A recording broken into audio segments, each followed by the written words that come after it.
Fim da semana 1 da NFL, tivemos 16 jogos nessa primeira rodada e vem aqui que eu vou dar o destaque de cada um desses jogos e analisar o que aconteceu nessa primeira semana.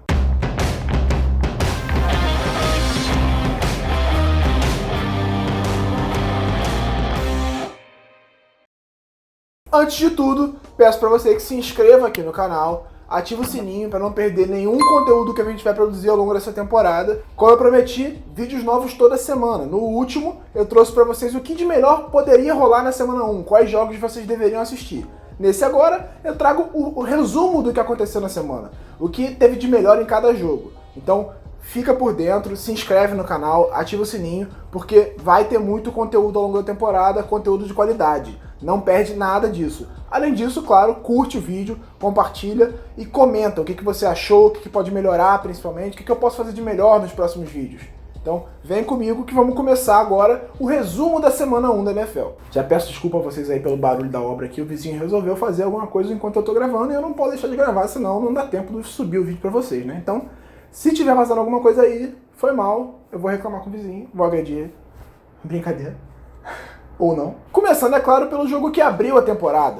Houston Texans 20-34 Kansas City Chiefs. O Chiefs começou muito forte, mostrou que vem para brigar pelo bicampeonato e que mesmo quando os principais jogadores não estão produzindo, no caso Travis Kelce e Tyreek Hill, ele tem outras armas, principalmente novas armas, como o calouro Clyde Edwards-Helaire, running back, que eu falei aqui no vídeo passado para você ficar de olho nele, que jogou muito bem, correu com a bola e anotou touchdowns. Já o Houston Texans deu alguns sinais preocupantes, principalmente no ataque aéreo. A perda do DeAndre Hopkins vai ser muito sentida, é claro, a gente já sabia disso, né? É um dos melhores recebedores da liga, mas o time não conseguiu produzir muito contra a defesa do Kansas City Chiefs, que é boa, mas não é uma das melhores da liga.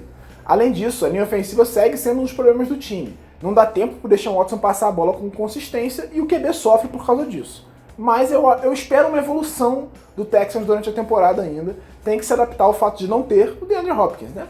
Ele vai fazer falta, é inevitável. Passando agora para a rodada cheia de domingo. Muitos jogos acontecendo ao mesmo tempo, nem sempre a gente consegue ver tudo o que acontece, mas eu vou tentar trazer alguns destaques pontuais dos jogos que rolaram nesse domingo. Começando a rodada de domingo com Cleveland Browns 6-38 Baltimore Ravens. Pelo desempenho do Baltimore, eu trago aqui a homenagem ao MVP da temporada regular passada, Lamar Jackson, que jogou uma barbaridade. Lamar Jackson fez uma partidaça contra o Cleveland Browns.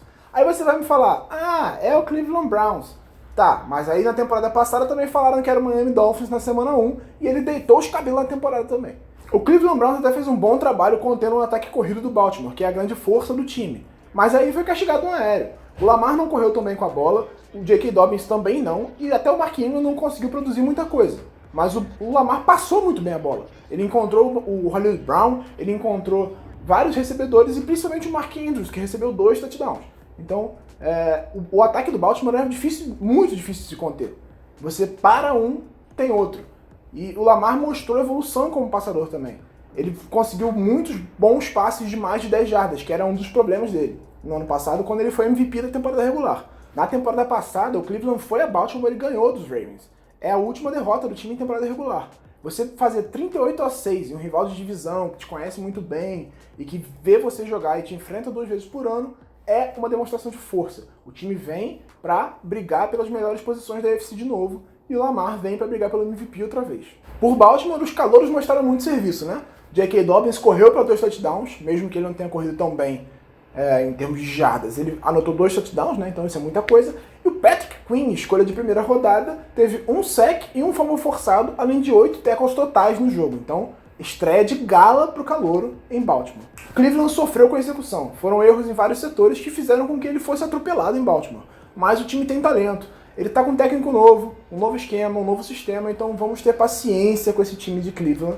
Acho que não dá pra sair dizendo que ele não serve, que não tem talento, que o Baker Mayfield não é solução e tal. Acho que é um bom time e que vai, ao longo da temporada, se azeitando e melhorando. Já com o Odell não dá pra ter muita paciência, né? O Odell Beckham Jr. não vem jogando bem, chegou a Cleveland ano passado, não fez uma boa temporada, novamente na estreia agora foi muito mal. Acho que tem que ser cobrado porque ele não tá jogando em alto nível, não tá jogando no nível que a gente viu ele jogando no Giants durante o começo da carreira dele. Passando agora para Seattle Seahawks 38-25 no Atlanta Falcons.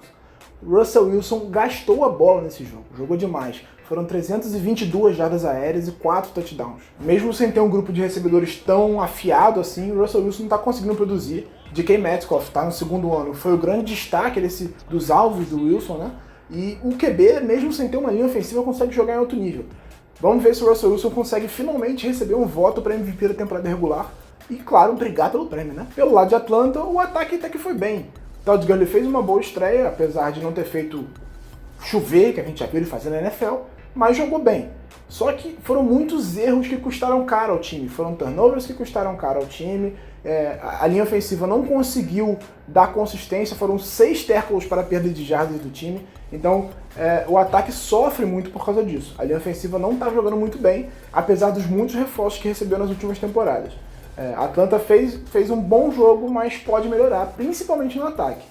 Dan Quinn, fica atento, filho, senão a tua cabeça vai rodar. Quem também não jogou bem a Atlanta foi a defesa. Cedeu 38 pontos pro rival e isso custou muito caro. O ataque foi até razoável, mas a defesa deixou a desejar. Você não pode ceder 38 pontos jogando em casa. Agora a rivalidade da AFC Leste. New York Jets 17-27 Buffalo Bills. Novamente, a defesa do Buffalo Bills mostrou que pode levar esse time longe, como fez ano passado e vem fazendo nos últimos anos. É uma unidade muito forte sob o comando do técnico Sean McDermott, e não deu espaço para o Jets produzir. Não que o Jets seja um ataque muito potente, a verdade é essa. No ataque de Buffalo, Josh Allen mostrou alguns problemas recorrentes na carreira dele. Errou alguns passes, sofreu 2 fumbles, e isso mostra um pouco que ele ainda precisa de evolução. Ele evoluiu, mas ainda falta bastante para ele ser um cara mais regular na liga. Ele ainda oscila bastante por conta disso. Ele erra muitos passes, passes bobos muitas vezes, e esse problema de fumbles precisa ser corrigido. QBs que correm muito com a bola não podem deixá-la escapar, senão vai ser um problema sempre para o ataque. O Stephon Diggs fez uma boa estreia com o Buffalo Bills, produziu em um bom nível e mostrou que ele pode ser o melhor amigo do Josh Allen nesse corpo de recebedores, até porque ele não é muito bom, né? O John Brown é um bom recebedor, mas ele não é aquele cara para ser o astro dos wide receivers. O Stephon Diggs consegue fazer isso. Pelo lado de Nova York, Sam Darnold não conseguiu mostrar nada que empolgue o torcedor, mas também não dá para culpar ele, estava enfrentando uma defesa muito forte e não tem recebedores para ajudar ele. Ele tem um bom tight end no Chris Herndon, mas não é uma estrela, né? Ele é um bom jogador, assim como o melhor recebedor dele, que é o Jamison Crowder. É um jogador bom, mas não passa nem perto de ser um dos grandes recebedores da liga. Em Charlotte, vitória do Las Vegas Raiders por 34-30 sobre o Carolina Panthers. Primeiro jogo do time com esse nome, já que ele mudou para Vegas essa temporada, e vai estrear o estádio novo agora na semana 2. Fica de olho, quinta-feira tem um vídeo com os destaques da semana 2. O destaque desse jogo foi o running back Josh Jacobs, do Las Vegas Raiders, que correu para 3 touchdowns nessa partida contra o Carolina Panthers.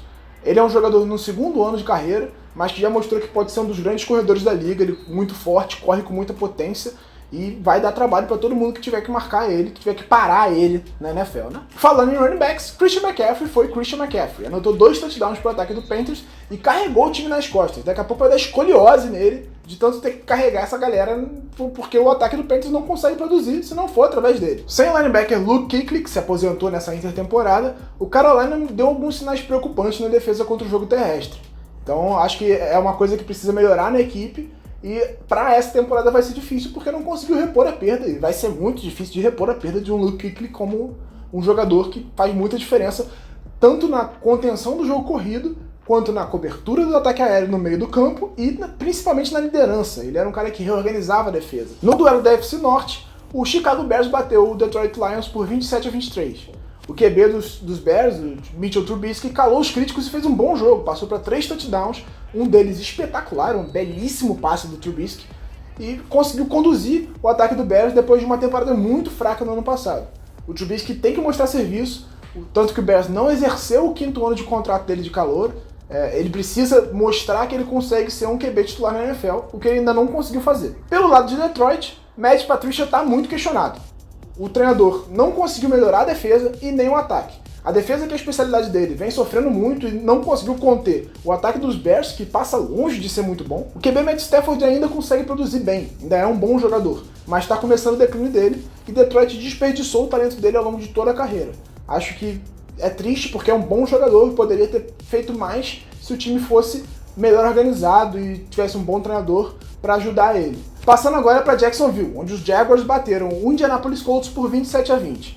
Gardner Minshew QB do Jacksonville, jogou muito bem. Escolhido na 6ª rodada do draft do ano passado, ele começou a ganhar espaço no time ainda na temporada de calouro, e agora ele quer provar que ele pode ser o quarterback desse time, um time que é muito fraco, que está pensando na temporada que vem, mas que começou com uma vitória. Já Philip Rivers, para mim, vai fazendo um final melancólico de carreira. Ele é um jogador muito talentoso no começo, mas vem sofrendo muitas interceptações e muitas delas em erro de leitura dele. Ele não vê o defensor, ele erra o passe e dá um passe para o adversário. Acho que o Rivers é um bom jogador, mas que vem num declínio e não consegue mais produzir em alto nível. Para mim, o Chargers fez uma escolha certeira de se livrar dele e buscar um jovem talentoso no draft. Falando agora do meu primeiro erro no palpitão da semana 1, que é Green Bay Packers 43-34 no Minnesota Vikings. Se existia alguma dúvida se Aaron Rodgers viria mordido ou pressionado para essa temporada, a dúvida acabou, né? Na semana 1, jogando contra o maior rival, Rodgers gastou a bola, ele atropelou a defesa do Minnesota Vikings, que é muito boa, diga-se de passagem. Davante Adams não foi encontrado em campo pela defesa do Minnesota Vikings, foram 14 recepções para o wide receiver, que é o principal alvo do Rodgers, eu diria, o único realmente talentoso alvo do Aaron Rodgers nesse ataque. Acho que é um time do mesmo nível da temporada passada e que com o Aaron Rodgers mordido pode ir longe. Se ele jogar o que ele jogou nesse jogo durante toda a temporada, ele briga por MVP e pode levar esse time ao Super Bowl. Por Minnesota, acho que a demonstração preocupante é da defesa, principalmente na secundária, na cobertura de passes, né? Porque você tendo um ataque dos Packers que tem só um recebedor de fato muito talentoso, que é o Davante Adams, e você não consegue conter ele, você não consegue impedir que ele faça 14 recepções no jogo, é uma demonstração preocupante. Em Foxborough, estreia de Ken Newton com os Patriots, que venceram o Miami Dolphins por 21-11. O QB, que substitui Tom Brady, jogou bem, não foi assim uma potência aérea, não lançou 35 bolas, mas ele conseguiu fazer alguns passes com regularidade, principalmente produziu muito bem correndo com a bola. Ken Newton foi o melhor corredor do time em campo, correu para 95 jardas e 2 touchdowns e carregou o ataque nas costas. Só que ainda falta talento. Acho que esse jogo contra o Dolphins deixa muito claro que o ataque de New England não é uma maravilha e que não tem peças para ajudar o Ken Newton. Faltam peças para ele passar a bola.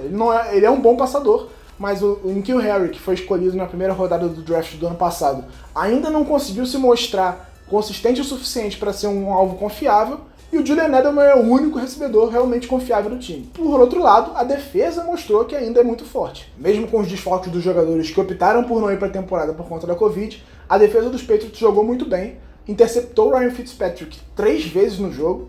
Eu avisei que ou ele vai muito bem, ou ele vai muito mal. Tivemos uma tarde de Ryan Fitztragic, ele foi uma tragédia. Nesse primeiro jogo, o Ken Newton conseguiu levar o Patriots à vitória, mas não sei se ele vai conseguir fazer isso se pegar times melhores do que o Dolphins. O torcedor do Dolphins tem mais motivos para estar empolgado com o futuro do que o torcedor do Patriots nesse momento. Philadelphia Eagles e o Washington Football Team, que está sem nome temporariamente porque está mudando a marca depois de trocar de nome por conta dos protestos antirracismo dos Estados Unidos. O Washington, que é um time em reconstrução, que está testando um QB novo, bateu o Philadelphia Eagles por 27-17. A atuação do ataque dos Eagles é preocupante. O corpo de recebedores do Carson Wentz ainda não conseguiu mostrar nada. Jalen Reagor, que é o calouro escolhido na primeira rodada, fez até um jogo razoável, mas ainda assim não conseguiu resolver os problemas do time. O ataque do Eagles sofreu na partida, o principal recebedor foi o tight end Dallas Goedert e não tinha o principal corredor, que é o Miles Sanders, que não foi para a partida. Ou seja, você não tinha o cara para correr com a bola e o seu recebedor principal era um cara mais lento, para rotas mais curtas. Então o ataque não foi explosivo pelo ar e não conseguiu carregar com força pela corrida. Já pelo lado de Washington, Dwayne Haskins, que é um QB no segundo ano de carreira na NFL, conseguiu fazer um jogo bem razoável. Mas o grande responsável por essa vitória foi a defesa de Washington, que jogou muito bem sob o comando de Ron Rivera. É o novo técnico da equipe que é especialista em montar defesa. Em Cincinnati, o Los Angeles Chargers bateu o time da casa, os Bengals, por 16-13, em uma partida bem mais equilibrada do que deveria ser para um time da potência dos Chargers, do talento que tem o Los Angeles Chargers. O ataque, sob o comando do QB Tyrod Taylor, não produziu bem contra um time em completa reconstrução que é o Bengals. É um sinal preocupante para um time de tanto talento quanto o Chargers. Cincinnati ainda teve a chance de empatar faltando alguns segundos para acabar o jogo, mas o kicker errou um field goal de 31 jardas.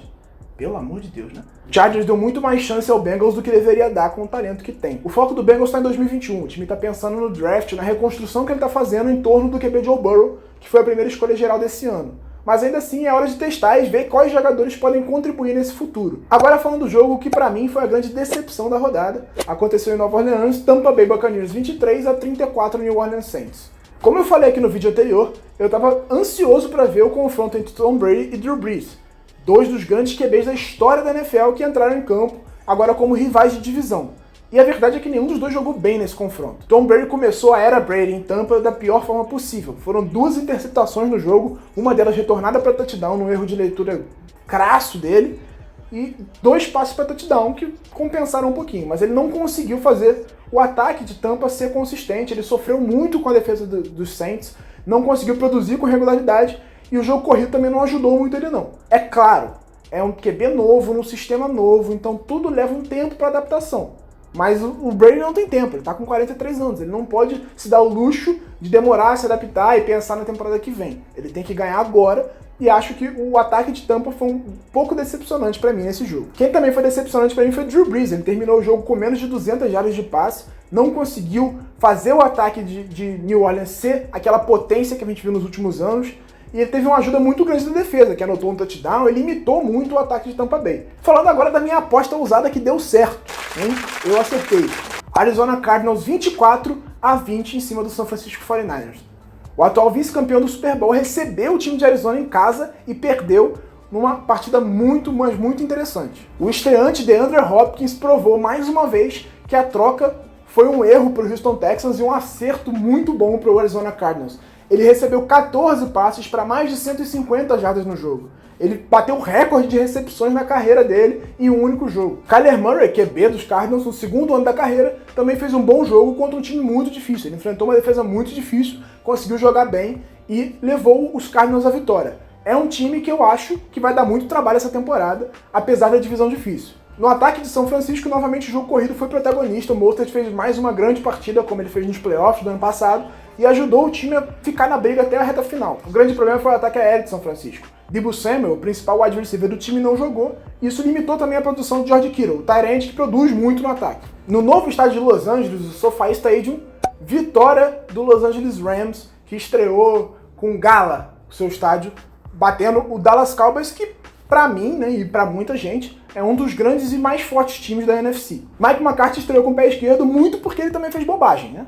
Ele teve a chance de empatar o jogo, faltando 10 minutos para acabar, e ele poderia ter feito 20-20 no field goal, optou por tentar uma 4-3, não conseguiu, perdeu a bola, e nunca mais ele conseguiu chegar em posição para chutar um field goal. Ele não conseguiu mais passar no meio campo. O jogo acabou protagonizado pelas defesas. A de Dallas conseguiu limitar bem o ataque muito veloz e produtor do Rams, que vem de uma temporada ruim, mas ainda é um bom ataque, e a defesa dos Rams basicamente anulou o ataque dos Cowboys. A Mari Cooper não conseguiu produzir, foi anulado pelo Jalen Ramsey, e o Dak Prescott também não foi muito bem. Até mesmo o Zeke Elliott, que fez uma partida ok, não foi aquele Zeke Elliott que a gente está acostumado. Com tanto equilíbrio, a decisão errada do Mike McCarthy acabou decidindo o jogo. Mas são 2 defesas muito fortes para essa temporada, e eu espero 2 times muito competitivos. E mais 2 jogos completaram a semana 1 nessa segunda-feira. Em Nova York, o Pittsburgh Steelers bateu o time da casa, o New York Giants, por 26-16. Grande atuação da defesa de Pittsburgh. É uma das melhores unidades da NFL, a linha defensiva deles é muito forte e provou isso nessa partida. O running back Saquon Barkley, astro do ataque de Nova York, não conseguiu produzir absolutamente nada no jogo. Ele terminou a partida com 6 jardas corridas e foi amassado o jogo inteiro pela linha defensiva de Pittsburgh. Pelo lado dos Steelers, a boa notícia é o retorno do quarterback Big Ben. Ele teve uma lesão de cotovelo muito grave na temporada passada, jogou só 2 jogos e agora tá voltando e parece muito bem fisicamente, parece até mais magro e jogou um bom jogo. Ele começou um pouco enferrujado, né, natural, o cara tá quase um ano sem jogar, mas fez um bom jogo no geral e conduziu o time à vitória. Os Giants tiveram bons sinais do quarterback Daniel Jones, quando ele teve mais tempo para passar a bola, ele foi melhor protegido, ele criou boas jogadas pro time. Mas a unidade em si ainda precisa ser melhor azeitada e funcionar um pouquinho melhor. Encerrando a rodada, tivemos a vitória do Tennessee Titans sobre o Denver Broncos por 16-14. Ou também o jogo da redenção do Stephen Gostkowski. Redenção mais ou menos, né? Porque se não fosse ele, o time não chegaria no final do jogo naquela circunstância. Mas a gente releva. Gostkowski errou 3 field goals e um extra point durante a partida, ou seja, ele deixou 10 pontos em campo. Mas no fim ele acertou o field goal que decidiu a partida e deu a vitória ao Tennessee Titans. A diferença dos 2 pontos diz bem o que foi o jogo. Um jogo muito equilibrado, com 2 defesas muito fortes, abafando os ataques adversários, e não deixando ninguém produzir e pontuar. Os Titans conseguiram produzir melhor dentro dessas condições e se mostraram uma equipe mais consistente. Chegaram mais vezes em posições de pontuar, o problema é que querer errou os field goals, né? Mas mostraram que são uma equipe mais preparada para a temporada e que tem mais chance de avançar. Pelo lado dos Broncos, Drew Lock mostrou muita tranquilidade e segurança, passando a bola e ganhando tempo para os recebedores se livrarem da marcação. Eu achei até impressionante, um cara no segundo ano, primeiro jogo dele na temporada como titular, depois de uma off-season grande e esquisita, sem muitos treinos, ele foi bem e mostrou que é o futuro dessa franquia. Acho que o Denver conseguiu encontrar o QB, mas ele ainda é um projeto, ele precisa ser desenvolvido e mostrou isso nesse jogo em alguns momentos com passes forçados e quase foi interceptado algumas vezes. E eu comecei bem no palpitão, hein? Foram 8 palpites, eu acertei 6 e errei 2. Então tá 6-2 pra mim no placar. Vamos contando aqui durante a temporada quantos eu vou acertar e quantos eu vou errar. Se você gostou desse conteúdo, se inscreve no canal aqui embaixo, ativa o sininho, porque é muito importante pra gente ter essa quantidade de inscritos para conseguir produzir mais conteúdo pra vocês, produzir coisas novas e ter mais dedicação pra fazer isso. Então, curte, compartilha, manda mensagem, comenta o que você achou do vídeo, o que pode melhorar, o que eu posso fazer de melhor para o conteúdo ficar cada vez melhor e você se interessar e mandar para todo mundo. Espero que vocês tenham curtido a primeira semana da temporada e gostado das minhas dicas de jogos para assistir. Vem muito mais por aí, mais 16 jogos na semana 2 e uma temporada muito longa pela frente, então fica por dentro e até o próximo vídeo.